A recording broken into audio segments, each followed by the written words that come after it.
Well, hopefully most of us listening to Mass this morning, hopefully we don't hate anybody.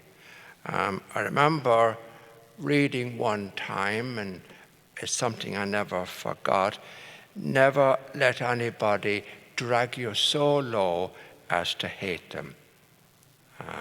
And that's something very, very true. But do we have enemies? And something maybe that you never thought of before, but to a certain extent, I think it's true to say that our real enemies are within.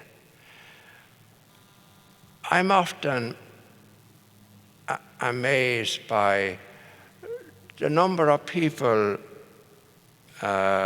during confession will kind of tell you they hate themselves, hate the fact that, they have a certain habit of sin or a certain weakness. And they continually maybe fight against this. And I don't know if you've ever thought, anything you fight against incessantly, you empower it. You give it more power. And my best example of that, and is a kind of a classic example, is if you're driving along somewhere, I don't know, you make a mistake or you don't pull away from the stoplight fast enough, and somebody behind you, honks at you, and then they arrive up beside you at the next traffic lights and they're making all kinds of signs. And if you begin making signs back, you increase their power. Whereas if you ignore them, or you just smile at them, you take all the steam out of their anger, put it that way. And so it might seem a strange thing to say, but the best way of overcoming our weaknesses and our faults, whatever they may be, is to make friends, with them. Now, what do I mean by that? Well, by that I mean to be able to come to the Lord and say to the Lord, here I am, Lord, again.